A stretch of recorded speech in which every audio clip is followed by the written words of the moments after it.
This here? Okay.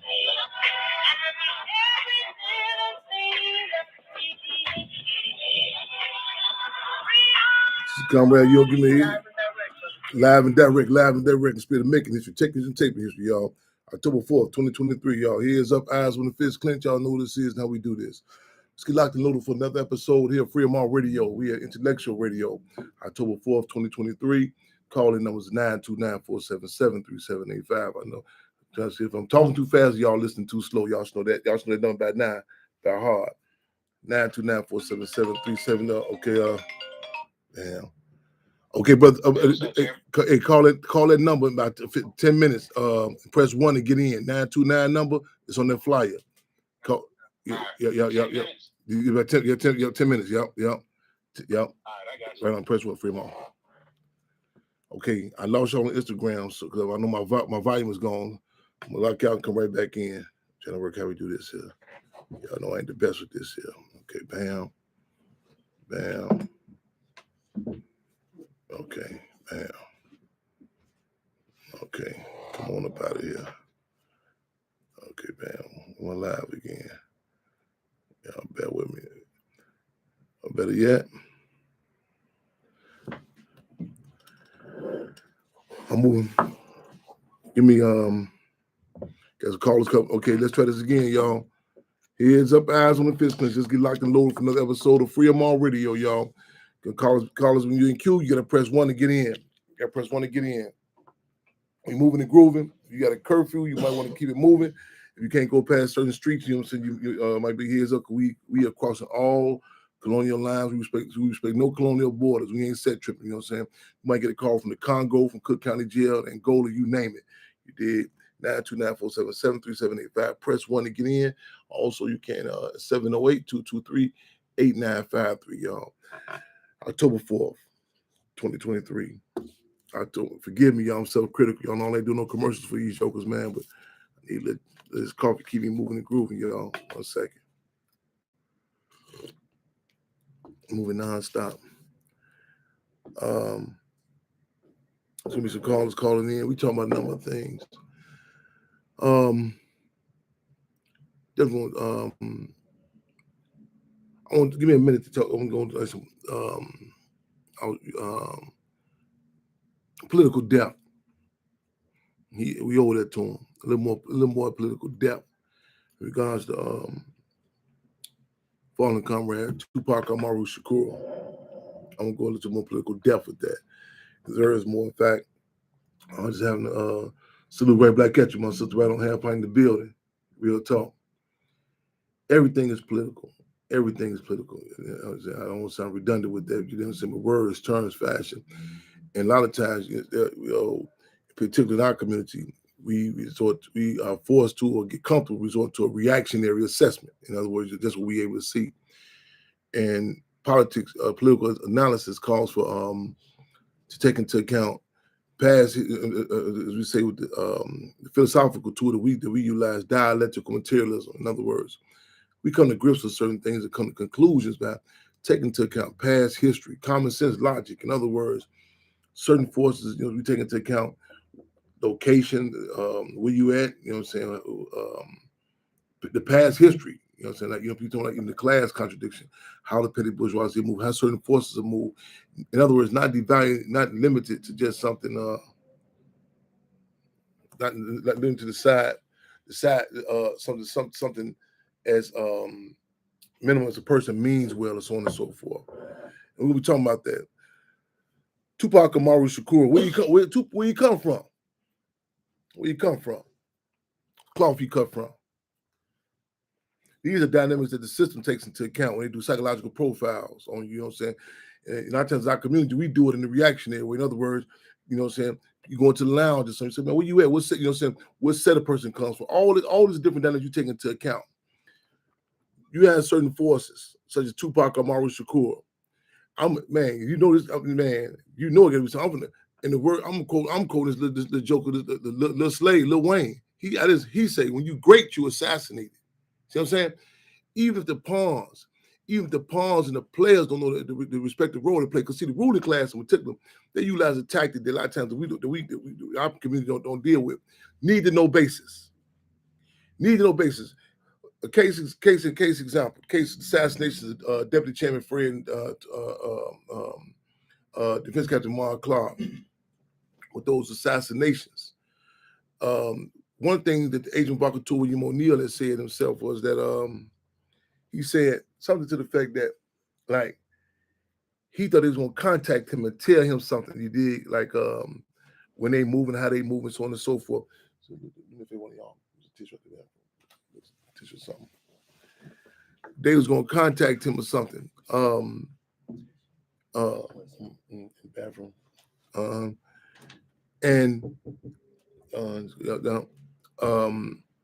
But the system, you know what I'm saying, he flattered himself. Agent Vacatur William O'Neill, he flattered himself. And a lot of times, you know what I'm saying, you can get what they call gaslighted to believe that your role is more significant than you think. We can look at cases like, let's stick with this case in hand. You know what I'm saying? Let's keep it close to home. It was a hashtag that we put up when the movie Judas and Black Messiah came out, that William O'Neill was not the only one. William O'Neill was not the only one. That, you know what I'm saying, contrary to a narrative, people try to say it was just one Agent Vacatur, so on and so forth. But it's you look at such narratives or periodicals or books by acknowledged Agent Vacatur, Earl Anthony, book he called Spitting in the Wind. He talks about how when he worked for the federal government, how he would come back to report back to his handlers. He would tell them certain things. He said, he probably would limit certain information that he gave him back to them. And they beat him up one time and told him, man, what happened about the other part? He's like, how you know what else happened to me?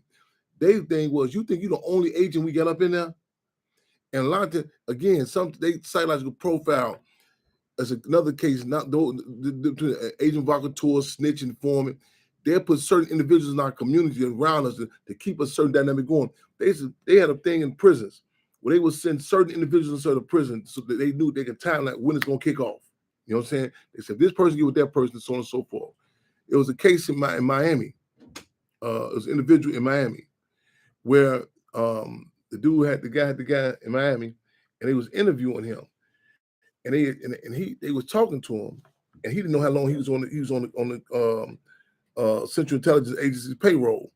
They were showing him. They said, you recall that time when Aristide was speaking, the former president of Haiti, and someone had approached him, a young lady, in fact, and she said, well, you speak better than Aristide. Why aren't you the spokesperson? Stroked his ego. And they caught it to the time he was there. Then there was a time when U.S. ships had pulled up, how he had thought he had organized a protest against the ship coming up, and they showed him the documentation. Say no, what was happening at the time was the CIA was trying to make Clinton, the U.S. President Clinton, look bad at the time. So there's certain people that say trigger points. You know what I'm saying? What you can do. Think about it in your own community. There's certain individuals okay, if this happens, they're gonna respond this way. Imagine a system. Our community, and a lot of times when you in it, like my brother Jacob Blake was telling me the other day, he said, Chairman, you should go scuba dive one day. He said, really it helps you put you in context of how small. Let me know if y'all will still hear me though. Let me know if y'all will still hear me. Because that's when they call the Instagram, the volume goes out. Let me know if y'all will still hear me.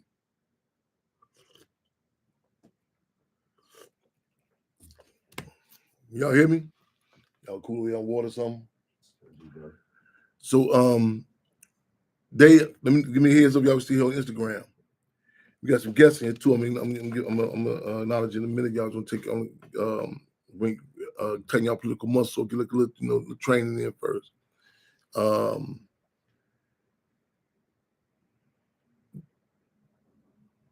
was I going at? Aristide, the guy that they worked in Miami. So again, these psychological profiles they have, you can look at such cases, and it's where people about scuba diving, and me and Jacob Blake was talking, and he was saying, man, it really puts you in context, like put stuff in context, how small you are in regards to the world. Like even when you fly, you take a flight, you look down, you're like, man, how things are laid out, and it humbles you because with the system they do a lot of times, they grab certain entertainers, certain individuals from the community, and they gaslight you.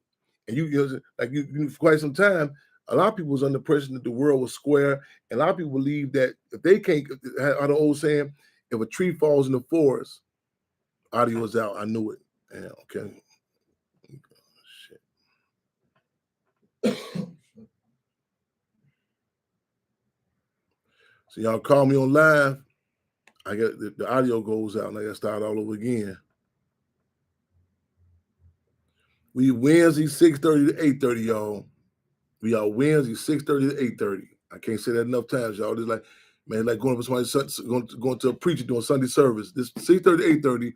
This, in fact, I match you to be. This is the show that you cancel watching Empire, folk. When everybody's watching Empire, we was right here at Freedom on Radio.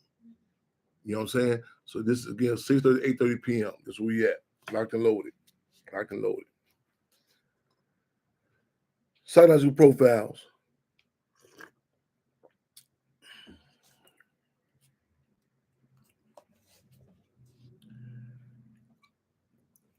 And you have a arrogance that you think, you know, saying things revolve around you, as opposed to saying, wait a minute, I'm just a small player in this world. Like the old saying goes, if a tree falls in the forest, if it doesn't make a sound, if you don't hear it. And the reality is, of course it does, whether you hear it or not. But most people believe that the world revolves around them. You know what I'm saying? But the deal is somebody's humility to sit back and say, wait a minute, let me see what this person background, where they come from, so on and so forth. You know, so you take into account, okay, Crenshaw, you know what I'm saying, 1988 in Los Angeles. You take, you know what I'm saying, where you from, all this, and how a person's impacted. Take the crack era. We still paying the price for that Hiroshima that was dropped on our community. It's so, you know what I'm saying, and our times in our community, we had this blanket reaction assessment of just nationalism. We all black, you know what I'm saying, as opposed to taking into account who came post to what they call the Great Migration. What periods, the South Side, West Side, there are different dynamics from that. You're impacted by that. You're impacted by the Southeast Side being by the Lake Michigan, by the water. You by the water, as opposed to other parts of you now you by the water. All this impacts who you're dealing with. Your children. A person have children. You have children. Your respective children are different, are impacted different by who you were in your life. You know what I'm saying? They see mom at a different stage in the game, and their siblings see mom at a different stage in the game. So you got to take all into account. Also, definitely got to shout out y'all. Clinch Fist salute. Clinch Fist salute. And we got to push forward the campaign to free H. Rap Brown, free Imam Jamil Amin. Today is his birthday. Again, H. Rap Brown, one of the most charismatic, man, phenomenal forces of the Black Power movement. Still locked up right now to this day. This is who. A lot of people think James Brown just came on something black and I'm proud. But this who, man, put that political impact down on. Said, man, you go back to the studio. The garbage you talking about. James Brown came back out to I'm black and I'm proud. We can talk this also this case in Chicago. I think our caller is gonna bring us to speed in a minute about that. That y'all haven't even heard about it. You know what I'm saying? I think 3 weeks ago, brothers killed in his apartment. I'm still getting details as we go. I had to come back in. I was in Montgomery, Alabama. I had to come back in town for an emergency move dealing with the situation. Let me get this off my chest ASAP. Our political muscle have to be tightened that you can recognize certain, you know what I'm saying, what's the real deal. How the old commercial go, Orville Reckon Bill, or is it real popcorn or not? Is it live as Memorex? There's a dynamic, there's an attempt tomorrow in City Hall that we have not validated, not authorized. Don't get, you know what I'm saying? We pulling the covers, we exposing the contradictions about the legacy of the Black Panther Party. You did about the landmarks. You know what I'm saying? And our people think from the naked eye, like, oh, that's good. No, they say in the streets, all money ain't good money. You did. So we want to make sure that, you know what I'm saying, we're gonna expose this contradiction. I ain't get my pen and paper right now, but we will be letting you know. Call in the email to the Historic Landmark Commission to acting commissioner, I think, Patrick Murphy. We not up with this. We are not up with this. You know what I'm saying? And we're gonna heighten the contradictions on who all is complicit with this attempted crime to hijack the legacy of the Black Panther Party. We got you, Eugene Hendrick. Chair, my name is Norris. I would love to have a meeting with you about your father. I'm building a museum. That was one. and it's something of your father can be his honor. You can go to my Facebook page, Better Youth African Culture Museum website. Please let me know your family. Okay, hit me. Okay, inbox if you can, Eugene. Okay, give me a little resume who I'm dealing with. Because as I said, we're talking about right now about some people who trying to hijack the legacy of the Black Panther Party tomorrow in City Hall. They talking about, yeah, this, as we speak. So when we dealing with that, I'm talking about the situation happening, and again, close here at home too. Gonna talk about that in a minute, but give me a heads up. What else? A. Brown. Who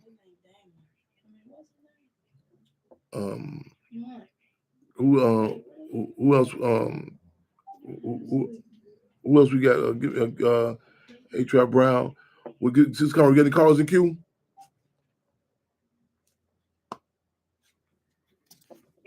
Brother Chairman. Calling queue, caller 404-436, Fremont. Fremont, welcome to Fremont Radio. Hey, how's it going, Chairman? I'm doing. We keeping our head up on this end. Welcome to Fremont Radio. Let our listener audience know who we have here and what we say. What's the case here? What we talking about? Bring us to the speed. So, my name is Jay Charles. I'm the brother of Abner Joseph. He was the vice principal who was murdered about 2 weeks ago. And can all my listeners hear? He's Abner Joseph, vice principal, was murdered in Chicago. I just about 2 weeks ago.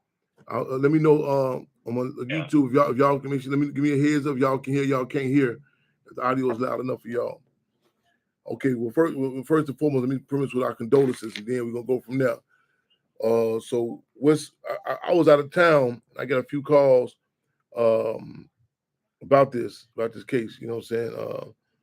Brother Crystal and others give me a heads up, but I don't know if our listeners it really wasn't that much press in regards to the case. So you can, fill in, any blanks. In fact, don't take for a foregone conclusion that we do know what happened. Give us what you can, in regards to your brother's death. Well, first of all, there was press coverage the day it happened. You had a lot of news agencies reporting it. But the way they reported it was basically a false narrative of my brother. They painted the picture of him as being so-called crazy and basically saying he was banging on doors. And the way it was leading up to, it was basically saying he deserved to be killed. That's how they painted the picture. And it was completely false. So we had to clarify that. We went to the Rainbow Push Coalition, the Reverend Jesse Jackson. He assisted us with the press conference. And also Darius Randall, the Reverend Darius Randall. We clarified a lot of stuff this past Saturday in the press conference. But I just want to clear the air on what happened. So, let me excuse me, brother Jay, before you clear the air, let me say I'm self-critical. Let me first premise with this. Let us humanize him first. You know what I'm saying? That's something I usually do. Let us give us, because a lot of times we can get stoic or used to him deaths in our community. Let us, tell us who he is, who your brother, who he is. You know what I'm saying? So let me backtrack with that. You know what I'm saying? I think that's important. We try to preface with who we talking about here, because I think we can't get caught up with just hearing numbers, stats, and facts. Who is Abner Joseph? My brother, he was a wonderful individual. I know a lot of people said their person is one of a kind, but my brother was truly one of a kind. Like, he had this aura that his presence, man, like, it just brung people in. But if we talking about career, he graduated from Florida State University with a degree in psychology. And he went to Teach for America, where he graduated, and he pursued his career. He started the teaching career in Georgia, and he eventually moved up into assistant principal, where he taught at KIPP. After KIPP, he taught for about 7 years at KIPP, and that's when he decided to move to Chicago about 14 months ago, where he was assistant principal of culture at Intrinsic School in Chicago. And that was my brother, man. He was a traveler. He loved the children. He even started publicizing a book before his death, and it was he was trying to build a school. It was called the E3 movement, and it was basically gathering up lower income children and basically making them like prominent people in society. And what he was doing was incorporating everything he learned from my older brother. My older brother was like basically the cornerstone of him being able to teach. Like he incorporated everything our older brother taught us at a young age, and that's how he was able to basically gather up these lower income children and make them prominent citizens in society.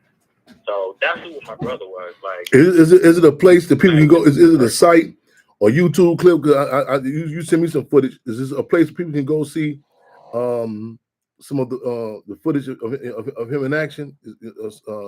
Is it someone on YouTube? Yeah. So you could go on Instagram. It's called his Instagram page. We created one. It's called Justice for Abner. Justice. I could spell it out for please, you. Please do. JUSTICE, the number 4, ABNERD. Justice for Abner. On Instagram, y'all. Justice for Abner. JUSTICE, the number 4, ABNER, and he says D. A, B as in Bob, N as in Nancy, E as in elephant, R as in Ricardo, D. Yeah, D. B is in black. D as in Derek. Derek. Okay, D is in Derek. Okay, got you. Or dog. Okay, I got you. Yeah. Okay, so y'all check that Instagram. I'll make sure I check it out to myself. Give us now. Like I said, it was some brief media coverage. From Darius and against Crystal Garden, they brought it to my attention. I mean, I did see some brief media attention on it. So what happened? I mean, what's the status now? You know what I'm saying? Because I meant to talk to you face to face, but I was out of the city. And why has this campaign, Justice for Abner, why has it been launched? Why was it necessary to launch that campaign? The movement was launched to humanize Abner and basically to bring justice, because the guy who murdered my brother, his name is Garrett Smith, and he pursued my brother. They stayed on the same floor in the Millennial at Loop. It's a condo high-rise in Chicago. But he basically pursued my brother to the 48th floor and murdered him in cold blood. And he said he feared for his life. So as of right now, they detained him, but they released him without any charge. So the movement started because, like, hey, we need to get this person, Garrett Smith, we need to get him locked up. He needed to see his day in court, because what he did was a crime. A crime was committed, and he needed to see his day in court. Was he claim? I mean, what did he say? Self-defense. I mean, has he made any statements in regards to the case? Yeah, he said he feared. Oh, he said he feared for his life. He feared for his life. Yeah, but he pursued my brother. Mind you, Chairman, they stay on the same floor. My brother and him stayed on the same floor, 4 doors down from each other. And on Thursday, September 14th, I get a call that, hey, my brother is deceased. But from what the detectives told me, my brother was murdered on the 48th floor of that condo. And he was shot 7 times, once in the ring finger. That tells me my brother had his hands out to try to prevent, the shooting. And this man who pursued my brother up the 48th floor told detectives that he feared for his life. That's why he murdered my brother. And for those outside of Chicago listening audience, downtown Loop, that's in the north side is Millennial at Legacy. Millennial at Legacy. So this is not. I know a lot of times people hear about Chicago and they kind of get used to it. Oh, I heard somebody got shot, so and so. But to put like in contrast, this is downtown Chicago. So this is in the I mean, like his. That's how you don't hear that narrative. It's like 7 shots. You know what I'm saying? to be connected with that. And this is the city of Chicago. I got to ask this. I mean, it's I don't want to draw the foregone conclusion that people even know the question of race. I mean, we do. You know what I'm saying? I mean, the people, your brother definitely is black. You know what I'm saying? What's the guy? Was Derek Smith, the guy what's his name? The guy, Derek Smith. Derek Smith. Regards his race. What is his? He's a white male. White male. Okay. I think and I'll be so well. Some people say, well, you know, well, you know, I had a discussion with someone the other day, and they said, well, you know, we talking about. In fact, we talking about a discussion about some people trying to hijack the legacy. This is kind of different subject, but the Panther Party. Someone said, what's their race? And they said, it never matters. Doesn't matter. I said, no. I said, I'm a realist. I'm not a racist, but in this country in particular, whether you talking about the music industry, the movement, you talking about crime in your community, you talking about justice, you talking about food deserts, whatever you talking about, you can never negate the question. The question of race. I say, if you think so, I mean, whether it be for employment, whether it be, in fact, I remember a situation, the sister I hadn't talked to her about 15, 20 years, talked to her today, and we was laughing. We was going back in time when the cell phones was really just coming out, and she told me she worked for Sprint, I believe, and I was like, man, Sprint cut me off for 5 cents. You know, she said, yeah, and she said, well, she worked for them. They're trained to like even listen to the vernacular of your voice, and if it sounds like a black person, you know what I'm saying, you know, okay, cut you off. If you call a white person, how you know what I'm saying, so, we can work a payment plan out, so on and so forth. So I just want to give a little background. People have a question like, why did I ask that question? Why you talk about like even anything, you know what I'm saying? Again, food, TV show, what you know, so the music, everything. So I just want to put that, you know, put that in the context also. What has been the response from like the like people? Have you heard? You know, what I'm saying, have you heard any follow up? You know, what I'm saying, from law enforcement? So, they're investigating this, or you know, are people asking questions, or people come with any like background information on this guy Smith? You know, what is since the campaign and put forward? What has been the follow up? We spoke with the detective, and we basically just listened to him. It seemed like they're gonna let this guy go, and that's what we don't want. So we need all the assistance we can get. What's that case? We need your help.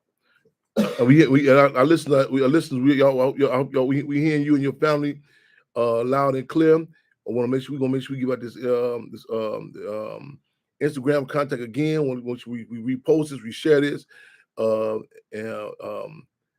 Side question, what's that case? I can kind of just trigger my. What is that case that just hit me? When you just mentioned this, I'm thinking about what's what's that case? I'm trying to think of with the white lady.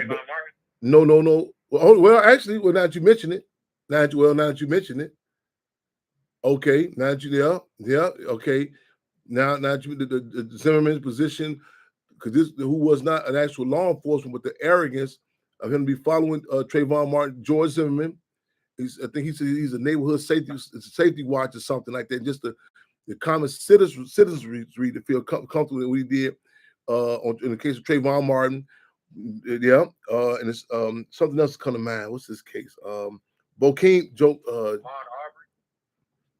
Damn, man, brother. Okay, you yeah. Now you mention that. Okay, the case of Martin Arbery. Oh, that's in Georgia. When outside Atlanta, right? When he was jogging, and the two individuals, the son and father felt they had the right to track him down. The fact that he jogged through the neighborhood. Martin Arbery. Okay, hold on. Let's go. That was not the case I was thinking about, but now that you mention them, this is other case. Texas. I just the white lady, Bokeem, Botham.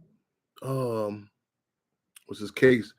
The lady, she may be all through the police as a white lady, which I don't know she wasn't. Was she? And she both. Oh yeah, I know. What case? Yeah. It'll come to me, man. Both them. All right, listeners, come on now. I brag about the listener audience. Free on my radio. You know how to tell it. Botham Jean. Okay, but Look at some of these Yeah. cases.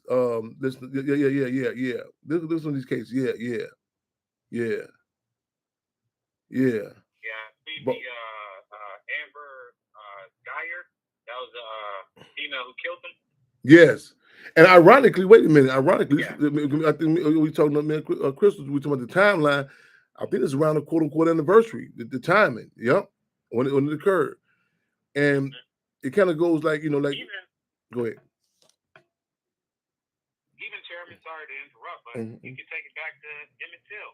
You know, Till was killed by white vigilantes who thought he was wrong. They took upon themselves to take law into their own hand and murder this young black male. And like, that's the narrative in America. Like, you have white vigilantes who take upon themselves to murder innocent people without fear of repercussion from the law. And it's not just no doubt. A lot of times, like even the actual those invested with the quote unquote power, whether it be the badge or what have you, but just the common citizens. Like we say, like I was having a discussion not too long ago about even the term picnic, and I was saying I was laying out how I was in France, and I said I didn't have an issue with it over there, but I was saying the issue we have with it in the States is the history of the term, where it comes from, like pick a nigga, like literally, and you look at the history of Hallmark greeting cards, they would show pictures of of lynchings and hangings, and they would sell like even the private parts of black men in particular, black children in particular. They will pickle them, sell them souvenirs. But you look at those faces, it wasn't this easy to go to, just this racist white man or the Ku Klux Klan member, not negating that they were there, but the common citizens. You look at children and the boldness, you know what I'm saying? Not the comfortability, the cockiness, you know what I'm saying? The climate. Like, in fact, I just came back from the Legacy. I recommend everyone go see this Legacy Museum. I recommend everyone down in Montgomery, Alabama. This is the brainchild. This is a product of brother attorney Brian Stevens. They did a movie about the case he worked on entitled Just Mercy. Show Body in the Building, man. Love you, brother. Free them all. Just Mercy, with Michael B. Jordan and Jamie Foxx that played in. His brother's on death row. And this museum, I mean, I'm looking at it as a template for some ideas, man. In fact, Brian Stevens was my attorney and Mumia Abu-Jamal's attorney at the same time one time. I recommend everybody go see it. It shows the lynchings, and it puts it in context, like even it takes it out of this abstract reactionary, just these racist people. Like, I mean, the politics of it, how everyone, the politics, not just the people who engaged in the lynching, putting the newspaper ads, insurance companies, how people, it was like justified. People, what I'm saying, hunting you down. And like, you think about that, I mean, like you said, how many? You said 7 shots. Your brother was shot 7 times. 7 times. Just even there's a politics of location, like in certain period, like certain places, you would think, like, whoa, like you said, like just when you said downtown Chicago, that's a mindset really that people say, wait a minute, you know what I'm saying? Like, I mean, a lot of people scared to pass gas. Don't fart too loud downtown, you know what I'm saying? Let alone to pull a trigger. So, you know what I'm saying? 7 times, you know what I'm saying? The noise, I mean, alone, you know what I'm saying? And like like location, like they say, like when you ride past, even down Madison, people from out of town, when you cross over into certain areas from the west side to Oak Park, whatever, it's like literally night and day, literally, And so even to feel comfortable in the boldness, I mean, to shoot 7 times inside the building, And so really to put it in the political context, listen to viewers, we need y'all to make sure y'all check this out. Right on, Sister Comrade. IG at Justice. My glasses up. JUSTICE, the number 4, ABNERD. Check it out, y'all. Make sure y'all check it out. I just seen some of the footage of the vice principal, you know what I'm saying? Some of the footage work the brother was doing. And you know what I'm saying? And I want you to keep us up to speed, whatever, you know what I'm saying, regards to what is on this case. I know your family, like majority, a lot of your family, y'all not here. Y'all had to get the travel expenses to come back and forth to Chicago. So I don't know if people need to assist y'all with that or whatever the case may be. Y'all got, point and keep us abreast. People that are here, they, saying, like any runs or errands or updates that people need to do, check up on here. And our niche, is that, our streets, our office is the streets. So, we, like help keep his name out there and on whatever phenomenon, whether it be block club parties, poetry sets, the people, and whatever, whatever arena. Yeah. That's our niche, And I'm gonna make sure I add you on my Instagram. I'm tightening up my rank. I'm tightening up my skills and my social media. I don't know if y'all see my Instagram last night, man. It was an emotional hit. And I'm talking about that too in a minute. You know what I'm saying? What occurred on my Instagram yesterday.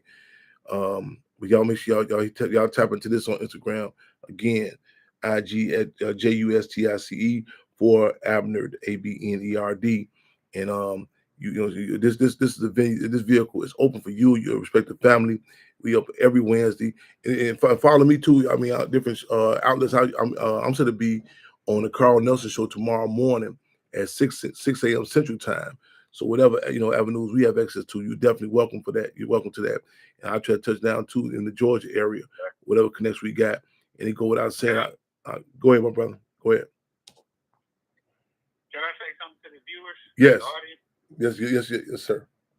All right. Where are we? Chicago? Or is it nationwide? You international. You listen. You have people. I listen to all this consistent, man. I mean, like literally. I mean, we get calls from comedian Lunell to Dave Chappelle is in town tomorrow. He may be listening in to the brothers in the Cook County Jail, the women in Logan Prison, to people out there from the Cook County. We have Venezuela. This is an international listening audience. International. All right. So all the viewers out there, we as Abner's family need your assistance. So we have a GoFundMe out there. If you can't donate, then we as a family would like you to contact Mayor Brandon Johnson. We also would like you to contact the superintendent of the Chicago Police Department, Larry Snelling, and also Kim Fox, the state attorney for Cook County. And we would like you to demand that charges be brought to Garrett Smith for the murder of Abner Joseph. Again, those three individuals are Mayor Brandon Johnson, Superintendent Larry Snelling, and also Cook County State's Attorney Kim Fox, and demand that charges be brought to Garrett Smith for the murder of Abner Joseph. We also have a GoFundMe, and you can find that at the Justice for Abner page on Instagram. And this funding is basically to fight the injustice that my brother suffered at the hand of Garrett Smith. Thank you. We thank you, brother. I condole to you and your entire family. This outlet again is open. Anytime you want to call in, feel free. This is we every Wednesday, 6:30, 8:30 p.m. Central Time. Give us a social media contact again if you can one more time. So make sure those who missed just tuning in with us, y'all. We're doing the case. I think approximately 2 weeks ago. I think 2 weeks ago. Yeah. We just was given a long litany of cases that just reminds us of that. Talking about the politics of just not that of technically law enforcement, the common citizenry.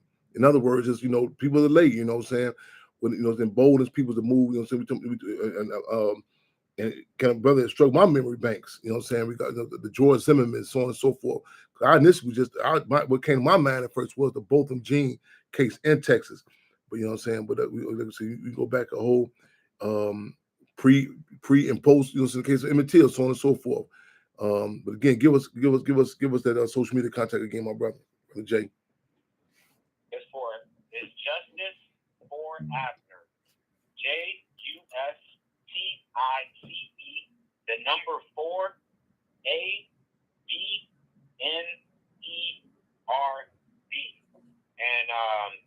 if you want to contact via email, we have that email address for you as well. And that email is info, I-N-F-O, at justice, the number 4, Abnerd, ABNERD.com. Info at justice4abnerd.com. And the GoFundMe, because again, you're not based in Chicago, right? Guys, just even travel expenses alone, back and forth to Chicago. What's the GoFundMe information? All right, the GoFundMe information. Let me pull it up for you. So this is the one. It's Legal Fund for the Joseph family. Legal Fund for the Joseph family. JOSEPHS family. Legal Fund for the Joseph family. We'd like to load another episode of Freedom All Radio, Spirit of Making History, Taking History, and Taking History, y'all. For those who just tuned in with us, y'all, again, man, we in the spirit of internationalism, we rolling all over the world. So you'll see, y'all just tune in again with our brother Jay, talking about the case of Abner Joseph, man. You know what I'm saying? Again, the spirit of making history, taking history, and taking history, y'all. We go tap into the Instagram, the social media he posted, as well as reshare the show. My brother, you're welcome to stay in with us. Any other comments you want to make? You're welcome to hold on with us while we touch on a few more subjects. We ain't got no strict borders. We say, well, okay, well, this discussion is closed, so you can feel free to call back in or stay on, however you want to do. You know what I'm saying? We moving and grooving on our weekly radio episode of Freedom on Radio. All right. Thank you, Chairman. Thank you, my brother. Anytime, anywhere, as we say, duty bound, service of the people, y'all. So, Conrad, we have any more callers in queue?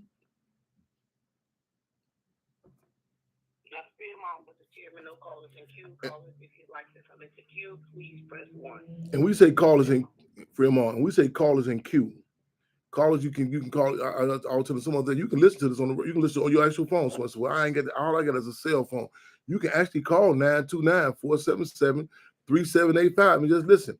Also, you need you to subscribe to YouTube, Chairman Fred Jr., Chairman Fred Jr. Subscribe. Press that like button. Again, Chairman Fred Jr. Subscribe. Happy birthday, A-Trap Brown, Imam Jamil Alameen.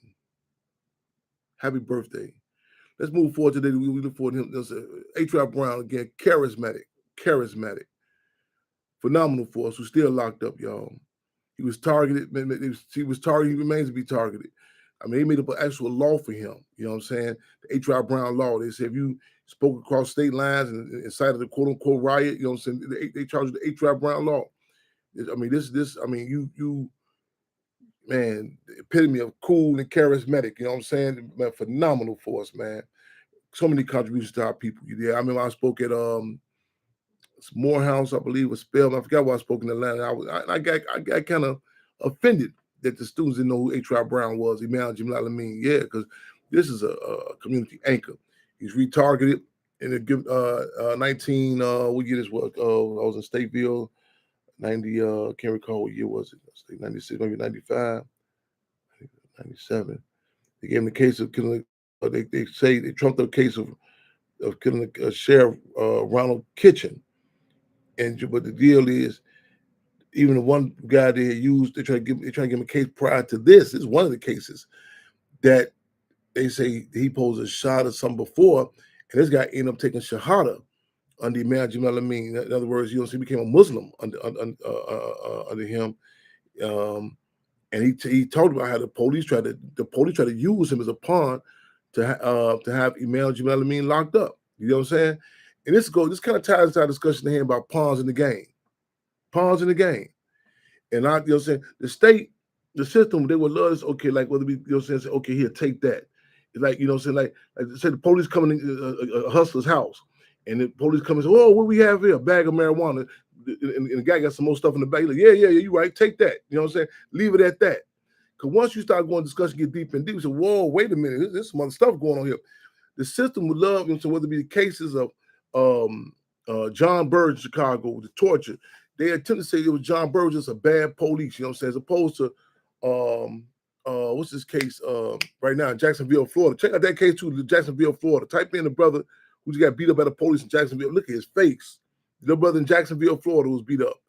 And they try to say this old thing about a culture of bad police. And I like how the other guy said, no, not a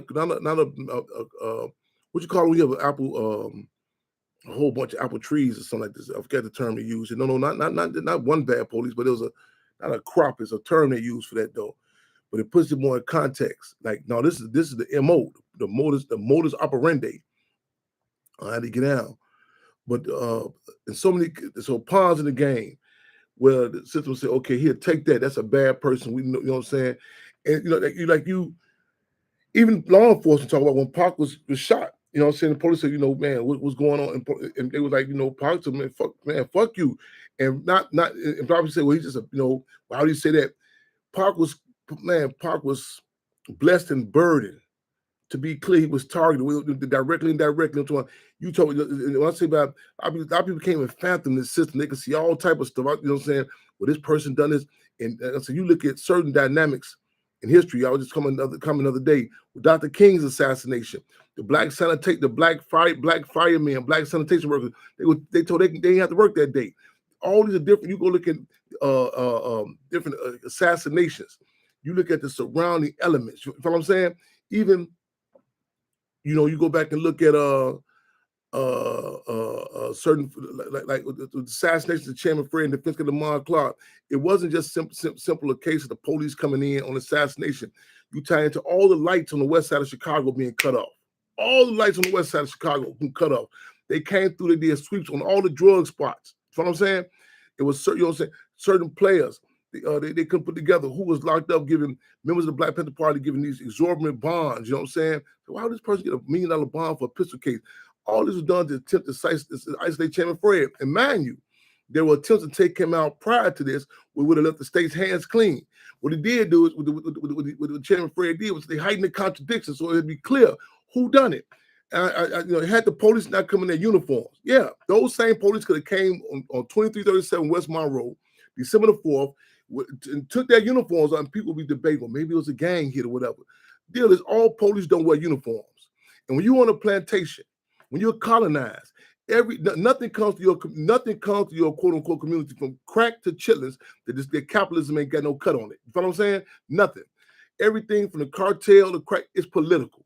And the deal is, one of the dynamics of being colonized is you're devalued to the point that you believe we will not. Who am I to be targeted? Why would the system even? You know what I'm saying? You can see a James Bond 007 say, "Oh yeah, they going to Russia, so on and so forth." You can't even fathom a system targeting. You know what I'm saying? A targeting our respective community. You know what I'm saying? And deal is to up the ante. You know what I'm saying? And different players, whether it be certain individuals, whether it be state out of state or stupid, on the payroll. You know what I'm saying? Working for the system.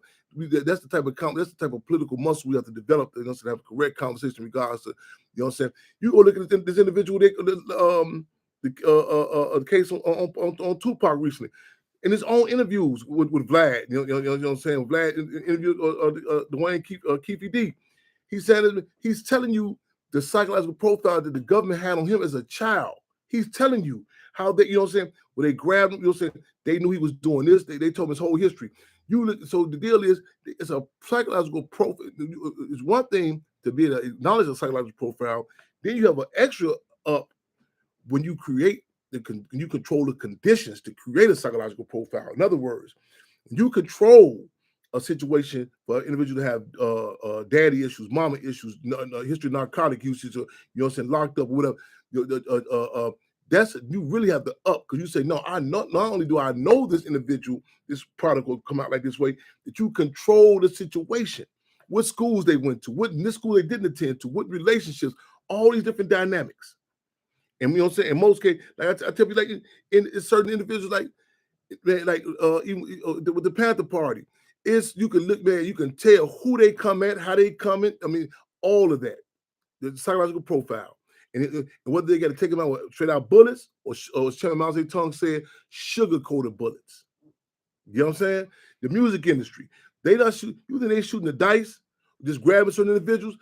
They have a psychological profile. who you think they don't get the profile on Nicki Minaj, her disdain for her father in Trinidad before the spotlights hit her, and you know what I'm saying? And they have a whole psychological profile. Case of Sam Cooke, who at the time was getting had studios throughout the in LA, different studios, recording studios was breaking ground in regards to the music industry at that time. You go and say the whole dynamic, the fall guy or the fall woman. You know what I'm saying? You look at the cockiness, the lady. You go back and look at the interviews.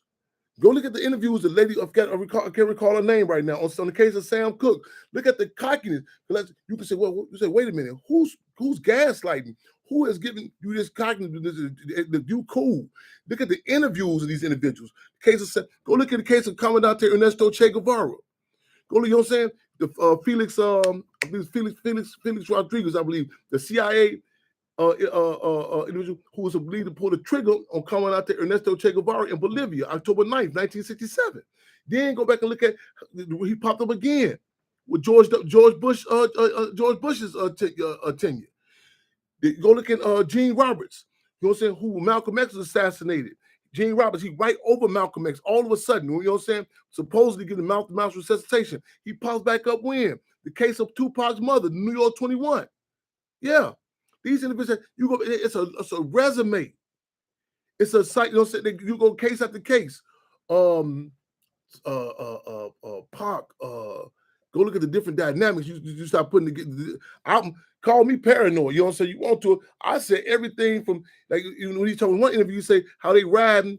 They was going to the lounge to get some drinks. They heard the women say Tupac. That's what he said out his mouth. Man, I'm the one of these guys who was protesting with. The guy said, man, you notice every time we had a protest, they send a certain look of a woman towards you with a certain sort of car. And the guy said, I never noticed that.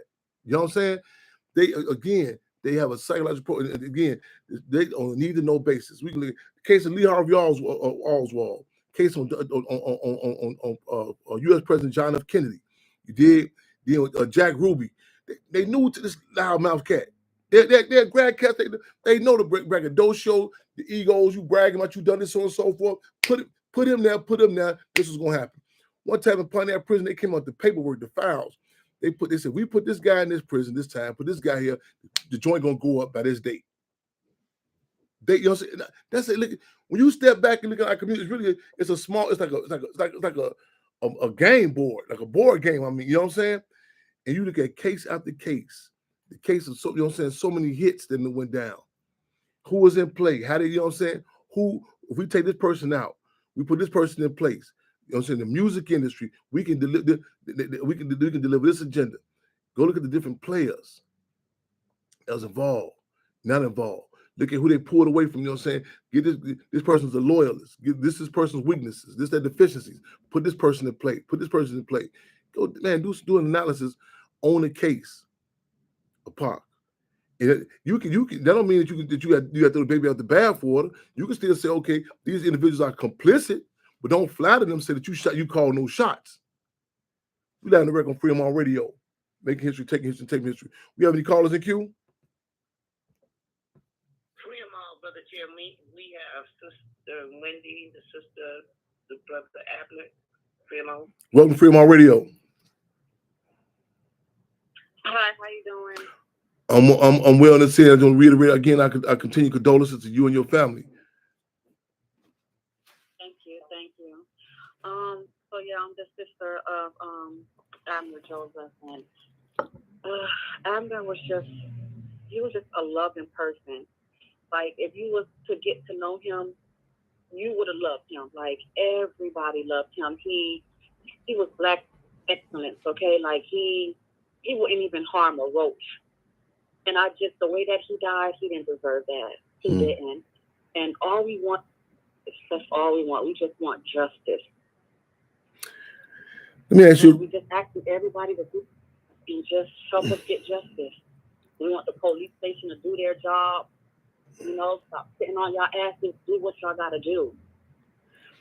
I know you probably asked this question, answered it a million and one times. I know it's probably difficult to even go back to details, but just out of They say he was on the scene. He was dead, or did they take him to the hospital? You know, what did they say? With your brother? He was already. To be honest with you, once he shot him, he was already dead. Yes, they took him to the hospital, but he was already dead on the scene. Yeah. Like, he shot my brother 7 times. And that, when you shoot somebody in one of the shots was right there in his chest. That's it. Yeah.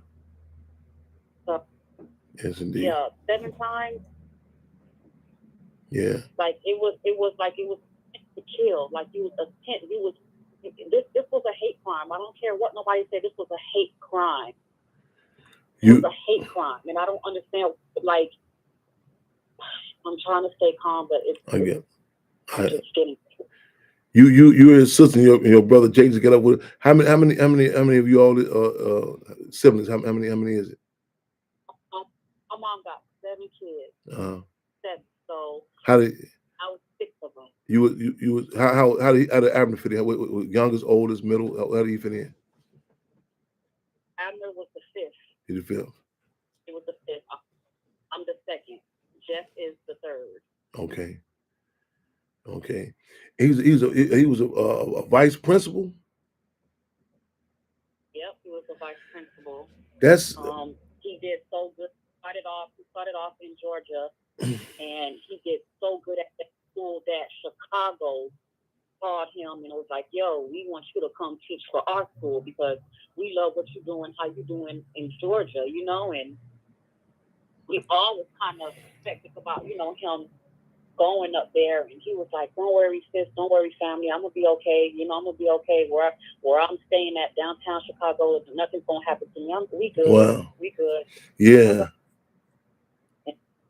I was just commenting. Yeah, that's you point that out because you're downtown Chicago. I mean that to hear that, like even 7 shots. So a lot of times people get immune. Like, okay, Chicago, someone got shot. It becomes a norm. North Lawndale, Inglewood, Southwest Side, so on and so forth.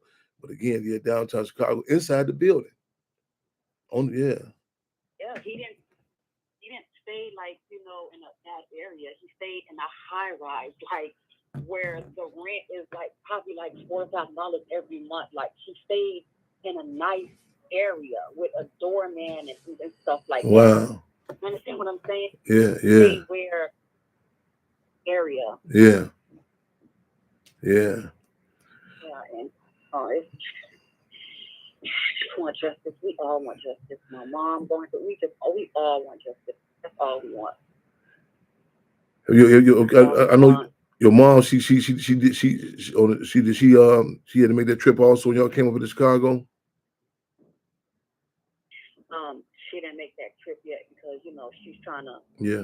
Still. Yeah. But we're trying to be there. Yeah. We will make that. She will make. As of right now, because she's still like going through it. Yeah. Herself. Yeah. And this was just 2 weeks ago. A mother don't never want to bury her child. Yeah.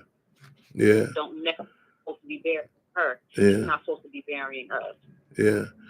It's ironic too. It's a big discussion going on in regards to got his brother's name is a teacher in Chicago. There's a campaign going on in regards to to fight the firing of black teachers or black men, particularly. That's I was talking about the politics of that. I guess so. I just reiterated about him being the vice principal. That's kind of like, like I said, when I grew up, and I'm sure a lot of people, the black man in the school was like that was at most was a janitor. You know what I'm saying? At the most was a janitor. You know what I'm saying? He's a vice principal. Your brother has sent me some inspiring footage of him. And so I just want people to make sure that y'all check out that Instagram again. Give us that again. Someone, if you can, sister, that Instagram contact and other social media contact. They can keep updated with the case. Okay, so the Instagram for him is. I can't let me get on there. Matter of fact, he was making a difference. You know, he was making a difference in the world in these kids' lives. You know, Mm-hmm. and it's just. Good thing we say, man. The people's paying. So, Go ahead, sir. his Instagram is Justice for Abner. So JUSTICE, the number 4, and then his name Abner. ABNERD, as in dog. Okay, y'all got to repost that. You know what I'm saying? Go to check it out, y'all. We live and direct again, my sister. You know, your time family condolences, and you know what I'm saying. This venue is open for y'all. You know, whenever. You know, I know it's a trek from there to here. So, if, you know, people here, like, you know, just if you need some legs on the ground, feet on the ground here, check on some basic updates. You know what I'm saying? Definitely keep us posted. Yeah, thank you for allowing us to tell our story. Yes, indeed. Anytime the outlet is open, my sister. We live on the record, free on radio and Spirit. People's Pain Reflects again. We're gonna be talking about some other issues too. Will come, I think, next week. We're gonna talk about this big discussion going on in Chicago and New York and DC, in particular throughout the world, because the migration issue. We're talking about that. Your thoughts on that? We'll be following up with that also. Don't forget, there's a hot issue going on also in regards to attempts to hijack the legacy of the Black Panther Party. People, it never stops. It never stops. It never stops, y'all. And I don't have the stuff with me right now, but it got brought to our attention that the Landmark Commission in Chicago and City Hall tomorrow is talking about, you know, the legacy Black Panther Party turning that entity over. So there's a lot of people calling, a lot of frustration. People calling me and saying, "Chairman, how you keep on taking these?" I say, "Man, it never stops, man. You know, no rest for the weary, man. It's hard." H.R. Brown, I need somebody to give me H.R. Brown's prison number, his number, where he's at. We need some letters going to H.R. Brown. We need those letters.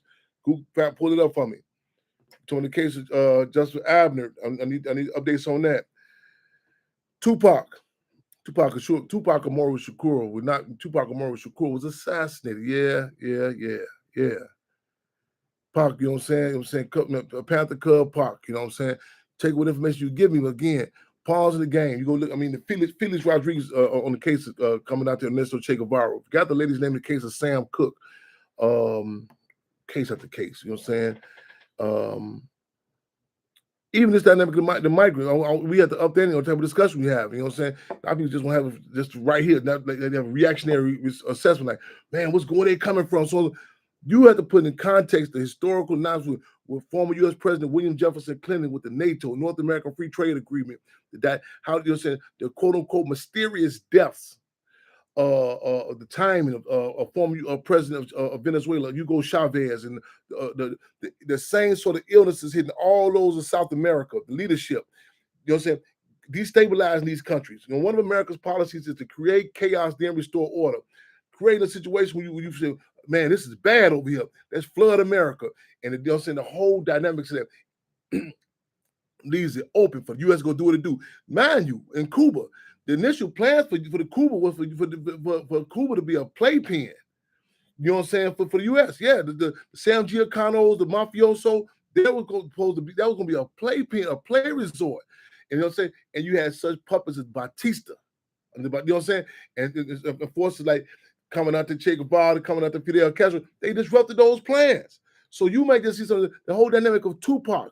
Who's a criminal psychologist said, when you look at a death, who stands to win? Who benefits?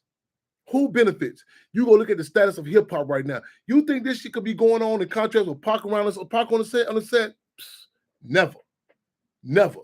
There's certain forces, they come in and say, this is the agenda. We finna sell this slop hop.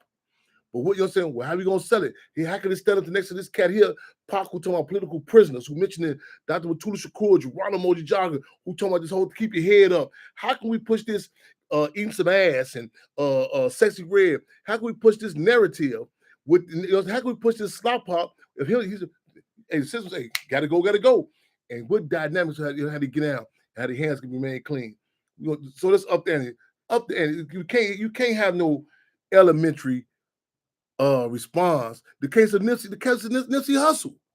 The case of, go look at the property over there. The case of Nipsey Hussle. You know what I'm saying? You can't come with no elementary response to forces such as these with no you can't come with no 2 + 2 addition answer. These are calculus cats.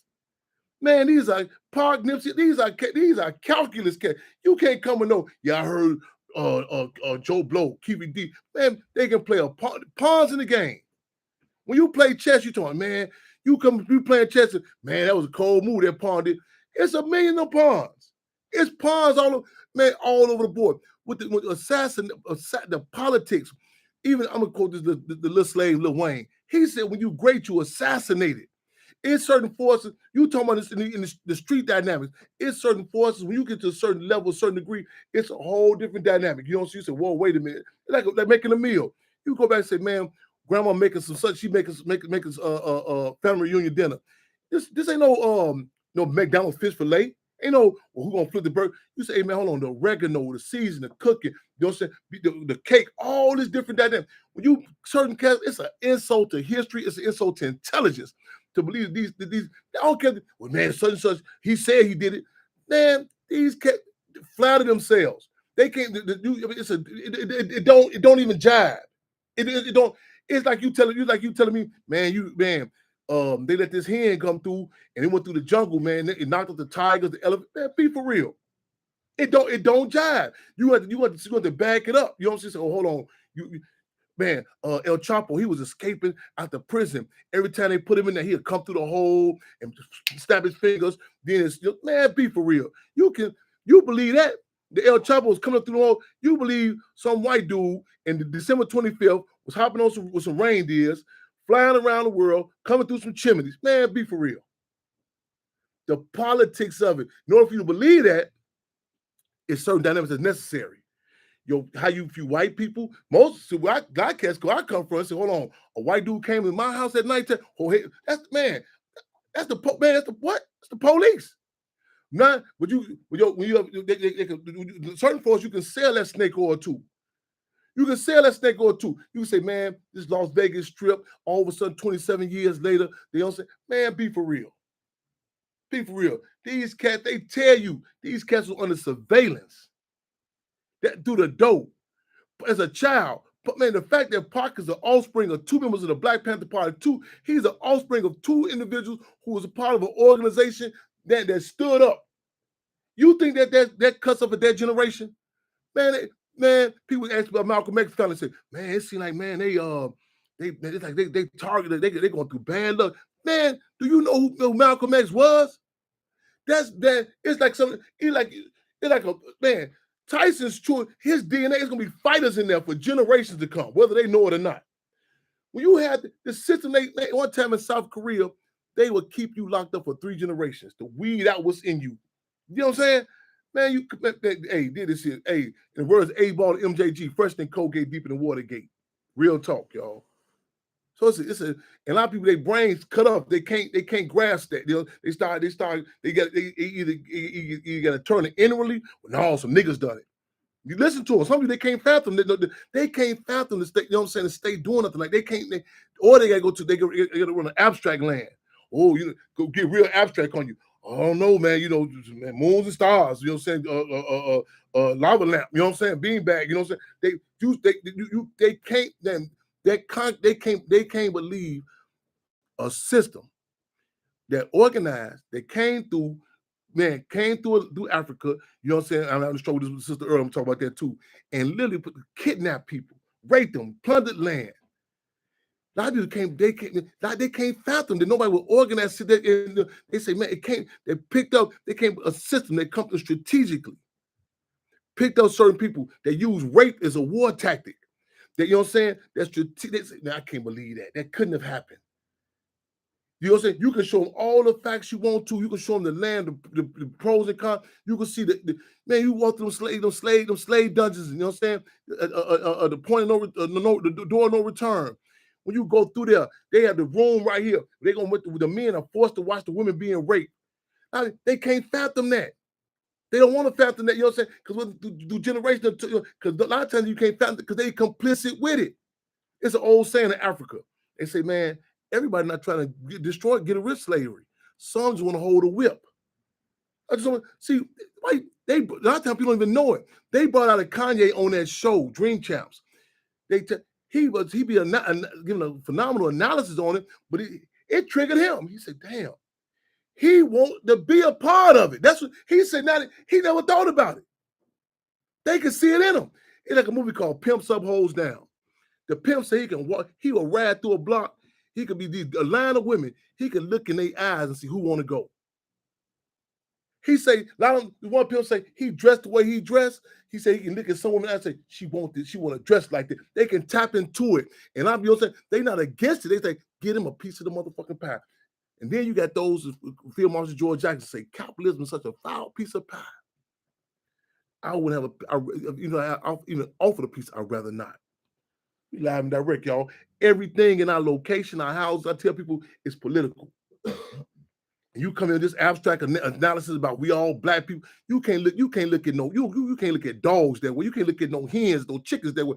Why you think you go to the park? You go to the parks and go to the parks in Chicago. Look at them geese.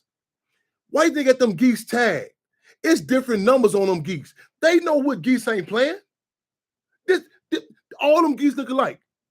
Go look at them numbers. They know what geese ain't playing no games with you. They know which ones.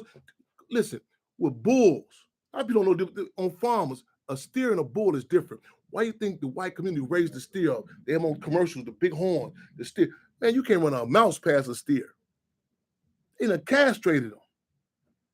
When you in our community, it's certain people you can pick up on. When we went to Ferguson, 9 years ago, when we first got down there, we moving around. I'm telling the camera, I said, no, that ain't us. It's certain people out there protest. I said, that ain't us. Certain guys, they doing the Panthers called Murder Mouth.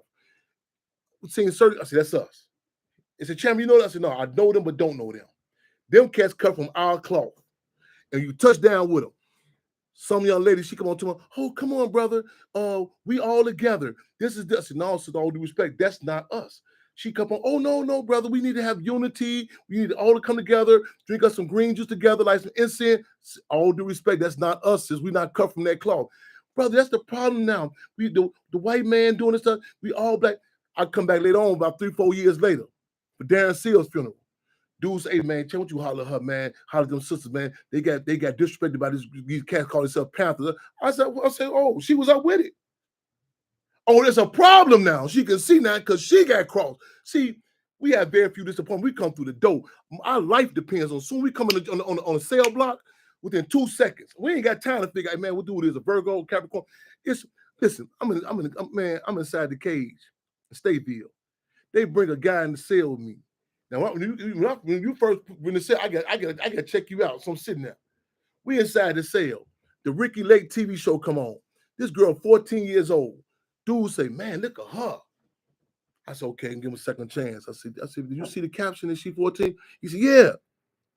Now, I'm not gonna bet. Some people say, well, that's what do you mean by that? Brother, we shouldn't be looking at this here. Educate this brother. This dude, 40-some years old, late 40s. I say, but man, why don't you check into sale change when they come back through? He said, no, I'm cool. I said, no. I don't have a relationship with the guards. Check into a sale change. Then we sitting there, a sale change, they said, we'll get back to you. You put up a sheet in the cell to use the bathroom, they give you a ticket. The sheet is up. The guard walk past, don't say nothing. I said, oh, this dude is in here by design. See what I'm saying? See, a lot of people need certain people to come out and tell them they racist. So this is a plan. You got to be able to pick up on certain force. Man, Chairman, they say when Chairman Fred went to go meet with the Stones in the 60s, he had role play. He put the chairs in certain roles. Look who he took and didn't take. He wasn't shooting at that. Man, Chairman Fred, listen. That's why we had to bust that narrative out. All them bogus books they talking about O'Neal was his security. William O'Neal was never Chairman Fred's security. Never. Never. But you have a structure, you clear on it, man. Again, you watch even back then and today. You watch who attracts to what. And don't always take it like it's some plan they do. It's certain people, man. So you think some cats get up and they plan on going smoke some crack? Or they plan on doing, man, they can know how to trigger certain things. They can turn on, like, some guys be the lady. Then they say last call for alcohol. You weren't planning on doing nothing with Well, you want to plan on hollering at that lady. Next thing you know, y'all wake up in the morning. Damn, fuck, we get it together. Man, last call, it triggers something in your brain. Bam. They got that thing there, the drink pill, whatever it is. Next thing you know, man, that you can sell that story to your the grandchildren if they probably know. Yeah, man, we met together. It was this great plan about her being an Aquarius and you being a Scorpio. That sound good. In the real world, especially on the plantation, when you colonize, these are different dynamics. On a plantation, you know what I'm saying? Yeah, you great. Man, it's embarrassing being oppressed. Master, a lot of the relations as a result, Master Johnson had old Master Smith something. Next thing you know, man, my great-grandmother, even if you talk about segregation, we stuck together. Man, you ain't sticking together. You was put together. That force. You romantic sell that snake over to somebody else. When you colonize, a non-independent people do not make independent decisions. We on the countdown. I don't go into too much detail, y'all. I'm in my office the other day. My office is the streets. And I'll get a call about a situation happening on the west side of Chicago, 16th Street, you know what I'm saying? And ironically, you know what I'm saying, 16th Street is historic, you know what I'm saying, for a number of reasons. In fact, those who came August 30th, talking about the Spurgeon J. Winters Medical Center, 16th Springfield, you did. And even the struggles that just didn't happen. That was some struggles that went down over there, you know what I'm saying? And this is why this legacy we fight to protect it. This is why y'all gotta be on deck tomorrow morning at City Hall at 9 in the morning to challenge this attempt by the Historical Landmark Commission to give away this history of the Black Panther Party. This is why you gotta be on point. This is why you gotta tune in tomorrow on Carl Nelson show tomorrow at 6 a.m. in the morning. You know what I'm saying? This is why you can't afford to think the Black Panther Party is anybody who throw a leather jacket on. This is why you gotta up your political muscle. This is why you gotta work out to be able to distinguish those that was in the Black Panther Party and those that was the Black Panther. Yeah. It's a big difference. It's a big difference. You gotta get some political education. A lot of people don't want that. They want some cliff notes. They want some one-night stands. This is a process. This ain't no fast, this ain't no microwave meal here. It's a movement. You have to be able to pick up on certain things through the door. Move quick. 16 in Springfield. Well, there were attempts to stop the Black Panther Party Free Medical Center. And a lot of people say, how did that happen? You know, so it's a long story. So I touched down over there, you know what I'm saying? I'm on location. Get a phone call, some stuff happened in the community. Sister daughter was beat or something. So, you know, I just come in from Montgomery, Alabama, roll over there. So we getting out, we walking through the 6 a.m., y'all, tuning in the Carl Nelson show, get a reminder. So I'm walking, so I'm touching down, you know. Within 2 minutes, a brother picked me up, a brother identified me out. He said, man, I know you is. You say, Chairman Fred. He say, and then he said, Assalamu alaikum. I said, free them all. He said, yeah, free them all. I know about this. He said, no, I'll be following you. I'm checking them out. I'm watching different dynamics. I'm checking peopleologists. Richard Pryor used that term, a peopleologist.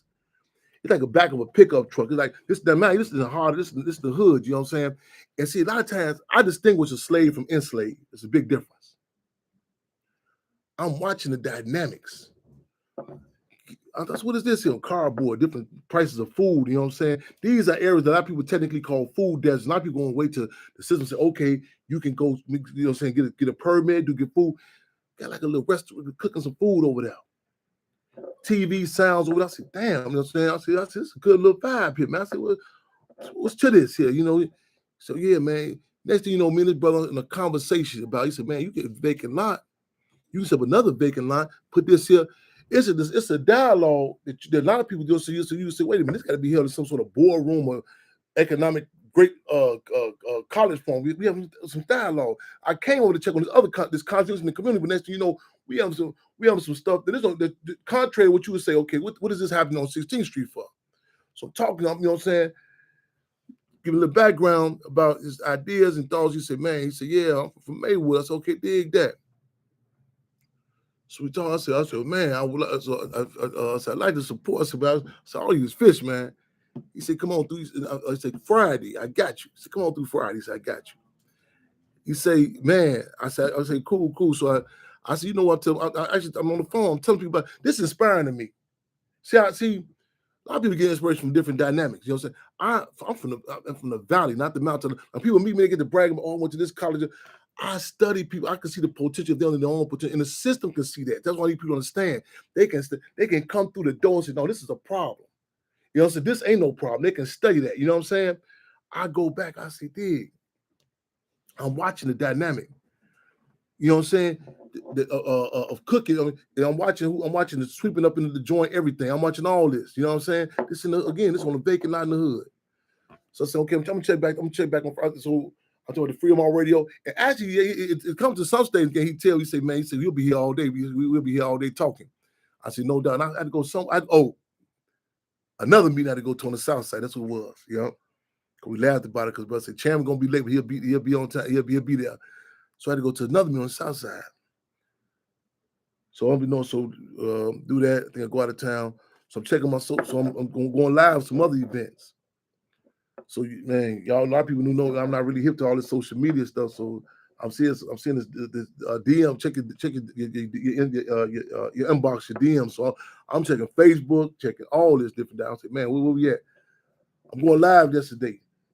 We on the countdown before we close on Charles Brown. This the impact of our office, the streets, and I say they can build a political pivot. In other words, a lot of people, you know what I'm saying, this stuff is laid out for them. Like they clothes laid out for them, with events that they can speak on. Everything is laid out for them. That's not the cloth I'm cut from. You gotta be on a political pivot. So I'm trying to check the direct messages. So I find next let's just say, man, bring you on live on the screen. It cut me. I want y'all to go chase on. I think it's on YouTube. You get it posted now. I want it to get posted. And when I tell people, when we talk about these cases, a lot of times it's seen distant. You know what I'm saying? Like, it's bad in Chicago, so. And the stats and facts are one thing. That's why I went back with the brother and his family just called me about the case, Abner Joseph. I said, oh, hold on, I made a mistake. Could you go back a little bit and give me a little background on who he is? Because not until we get these numbers, but like Pac said about Brenda's got a baby. Dude said, what's the big deal? Because even in reality, Pac, they couldn't see it. Pac seen that. Pac said, let me show you how it impacts the whole community. And that's what a lot of times we just see it. We see these numbers, 400 murders, 400 deaths. And you say the connection. See, even as an organizer, as a leader, as a representative of our people, a lot of people say, well, how many members you got to deal with? You have to take into account. I tell people, Minister UEP Newton, Chairman Fred, they not only have to deal with their respective membership, they got to deal with their membership's relationships, who they got, their side relationships, their choice, their damage, their baggage. In other words, you on a Greyhound bus, it's not just 400 passengers. It's 400 passengers with baggage, damage, their friends. All this comes with it. When a system hits us in our community, the trickle-down impact can't be told in words. It can't be told in words. The trickle-down impact. When you let somebody hijack a history, a legacy, it takes a certain dynamic. You know what I'm saying? Listen, when Genghis Khan and the Mongolians, when he went through China, he just didn't go, he picked out certain Chinese, say, get that one, get that one, get that one. He said, that one can reproduce. He wanted a certain sort of Chinese to reproduce. In our communities, it's certain people that they hit. I remember the case of Michael Walker and Cabrini Green. I said, man, this cat has some backbone. Everybody, even cats who was in tour with us, said, man, dude wasn't no punk. You go through our community, you say, man, to have a back in the music industry, you can't find no cats. It's strategic. You like, man, won't you say something positive? Listen, even that thing with Remy Ma and Papoose, you think they finna let an image be up of a black man and a woman together? Man, be for real. Be for real. Be for real. It's certain images that you can say, man, I don't want no smoke. I'm not trying to challenge the system. Dude, that image alone, it can't stand. Because it may inspire. In India, when they train the elephant in India, if the elephant see the trainer step on this cup, and that elephant step on that cup, that elephant got to be killed or transferred. They should get rid of him. Why? Because that elephant gonna say, whoa, Jack, hold on. Man, he said, dude ain't no hell of a motherfucker. He don't weigh what I weigh. I know we got him. It's you got certain images of cats talking about doing some little restaurants in the hood. See, and it's a different state dynamic. In other words, a lot of people say, well, I have a job, I do work, blah, blah, blah. Yeah, it's cool. Certain dogs, it's a problem they get their leash on you. When you start showing that independence, Your own backbone. Oh, Jack, we got a problem here. See, people say, why the chairman? Yeah, I'm a certain organization when I was in prison. They say, excuse me, is your organization chartered? No, they get proud about it. I'm Chairman Fred because the people said it. Yeah. When you see people standing up on their own, that's a different sort of feeling. As opposed to coming through with some sheepskin, say, yes, I've been approved, I've been, I've been vaccinated, approved, they've been sanitized, the state washed me up, put me up here, they taught me how to speak. You was opposed to, man, did this shit, man. I may have taken those skills, as Minister UEP say, to the bourgeoisie skills and make it work into the masses. That's a different sort of dynamic.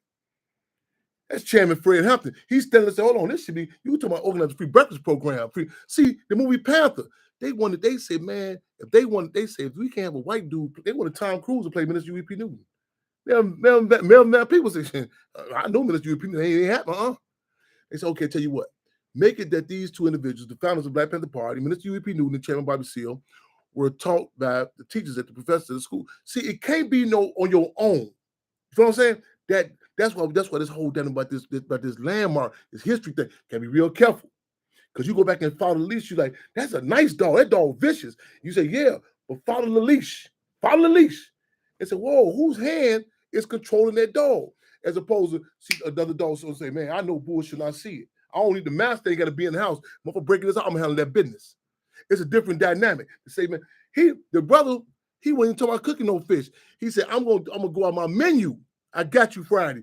Now you go to McDonald's and the person say, man, we don't serve that. Well, I thought maybe no, we don't serve that. I mean, we don't serve that because corporate don't allow that.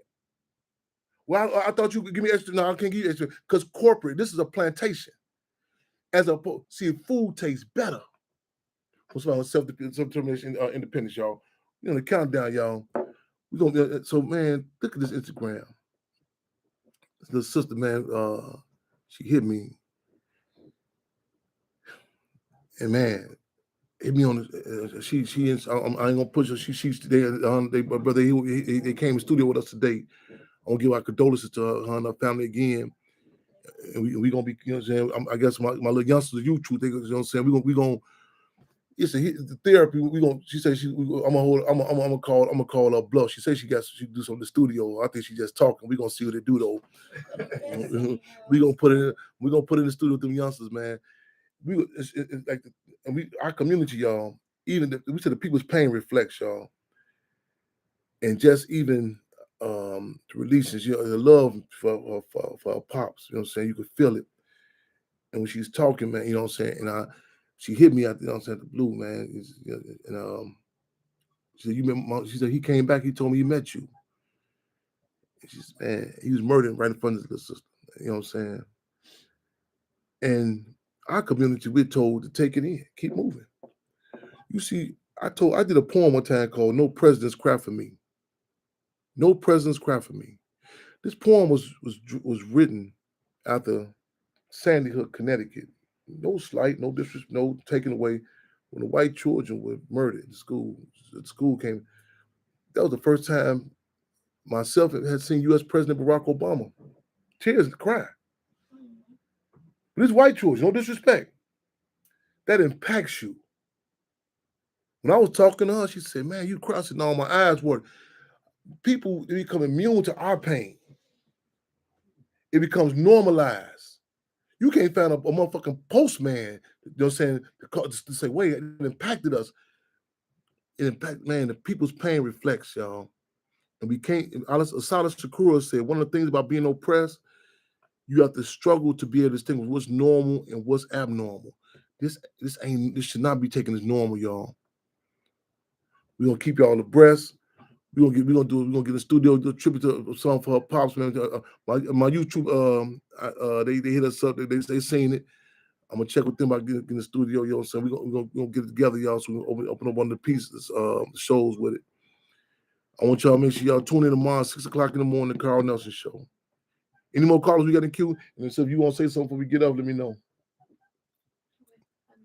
Fremont, brother. Fremont. But I would like to add something. Yeah. Last week I did a calling campaign regarding my grandson Malachi. Oh yes. And tell you the principal and the school to act in any type of way, or in the campaign really because they had no protocol in place. So I did that. They tried to have me arrested. You know, that didn't work. Just everything. Well, yesterday, Malachi was let out of after school. It ended at 4:45. He got on the bus about 5:05. It was almost 7 p.m. before Malachi got off the bus.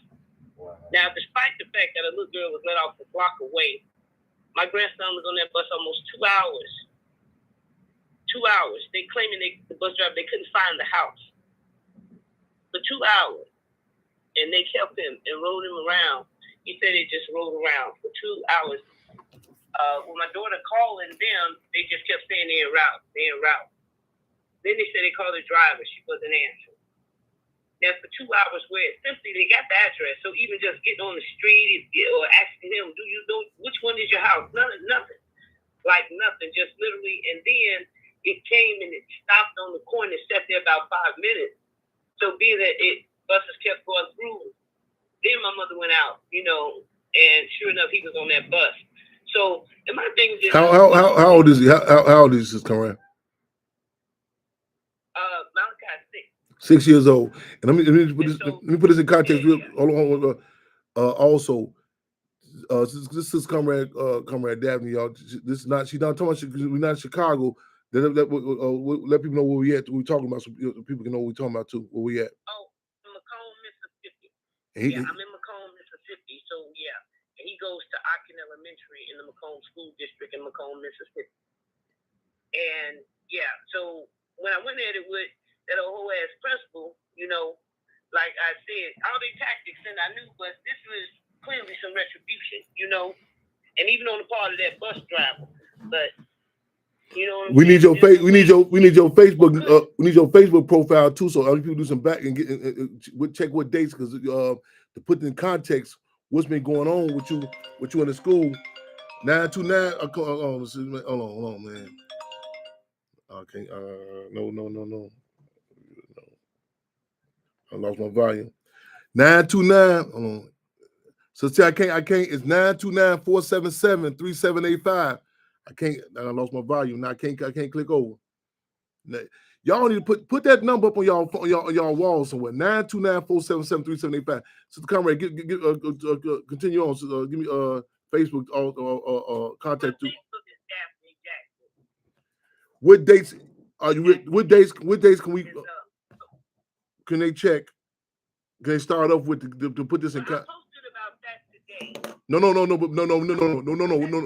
When this was all to put in context, this was what's been going on.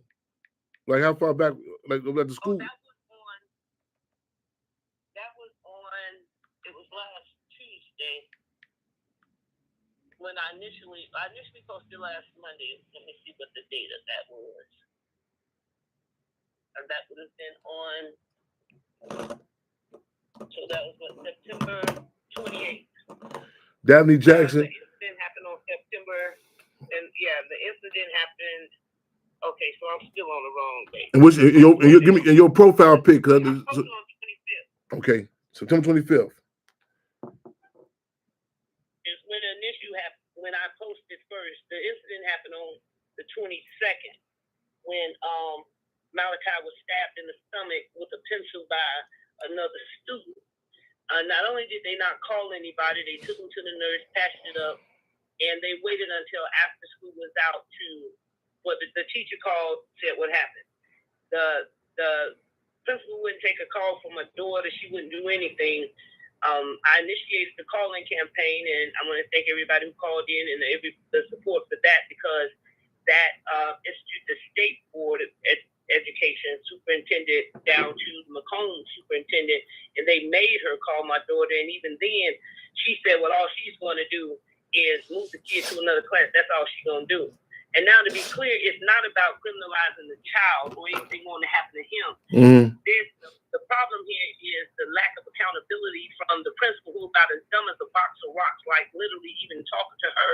I'm trying to explain to her that, you know, just identifying things going on with children. You know, and addressing it, and him not knowing it, so that is not okay, you know, and seeing what type of protocols do y'all have in place to deal with stuff like this. And it's already so much violent stuff going on. You know what I'm saying? And the child is only 6 years old, so I'm not criminalizing the baby. it's her. And it's where's the school district, you know, and how they handle stuff. The only thing they do know how to do is, like, as far as the older criminal lives, because you have 2 teenagers sitting in jail right now because they were caught with guns on 2 different days at the high school. And it's like, this is a very small town, and you got, like, every week kids killing each other. But it's like no response from them. They was just like, whatever, you know? Yeah. Like, sleep on they ain't gonna talk about it. They wouldn't let my daughter talk with the parents. Myself, I could talk with the parents. What could people call? After the calling campaign, they initiated it, and she still tried to. After that, the police show up at my door, telling me she want to press charges. Like, but for what? So I told them I expected them. Of course, I know how this go. I know the tactics. I know the trick. Wrong one. I ain't going away. Mm-hmm. You know. And then now yesterday this. Well, okay. What's the follow? Do you need people to call? What's the next follow up steps? Do you need people on deck? Next follow up steps? Anything? And I hadn't invited yet because I want to do the call in campaign again, Chair. But I'm also tying it in with the Dignity in School I was getting ready to do and prepare for the National Week of Action Against School Pushout. And ironically, Dignity in School, their hashtag is Eyes on Mississippi.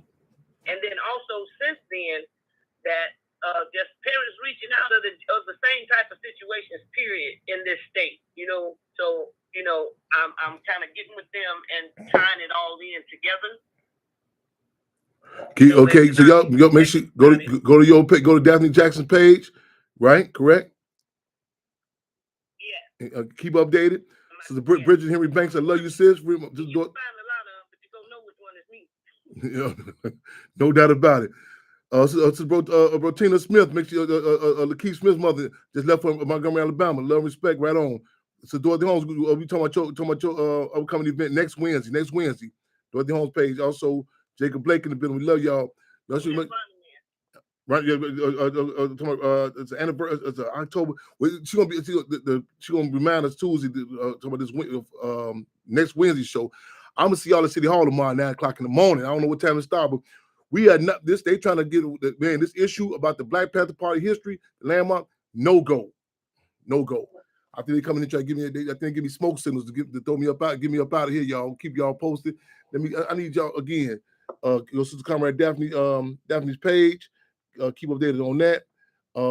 Again, also, I want this sister going through a lot. You know what I'm saying? I just met her. I've been to her brother. You know what I'm saying? Small world. I just met her father. Go to my page and see that Instagram live. She came on. What is it? K-Day 47. K-Day. That's her page. So tap into that. I'm gonna keep y'all posted. You know what I'm saying? Real talk, no go. I can't make it no more simple on that. This thing they talking about tomorrow about the Black Panther Party land, no go. You know what I'm saying? You know what I'm saying? It's as simple as that. Real talk. I'm gonna keep y'all posted. I get up early in the morning. You know what I'm saying? I know some Comrade Daddy, but Chairman, don't you be late there. Hey, you know I know. Hey, I will get up early in the morning. Man, Jacob Blake, B, Cortez Rice. They pushing for me to take that. I'm supposed to connect with them a minute, get a breather. And I just left Montgomery, Alabama. I live out of suitcase, man. I jumped in, you know what I'm saying? But man, I love y'all. We love the people, man. And I want to get a rest in. So big, you know what I'm saying? But man, you put our guards down. Real wish and love and respect to all y'all. Happy birthday, H.R. Brown, Imam Jalal Amin. Keep y'all posted, y'all again. Up in the morning, tune in tomorrow. Excuse me, on Carl Nelson show. And I'll keep y'all posted on some of the other moves we're doing, y'all. Revolution, love, and respect with the Carl. Free them all. Make sure 929-477-3785. Put that number on there Wednesday, 6:30, 8:30 p.m. Central Time. Man, spirit of making history, taking history, and taking history, y'all. It's the Carl. Free them all.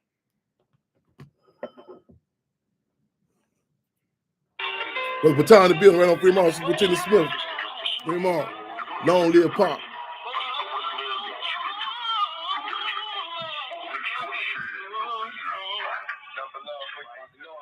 Long live Pop. It's bigger than the pawns in the game that they gave us, y'all. Pop was assassinated.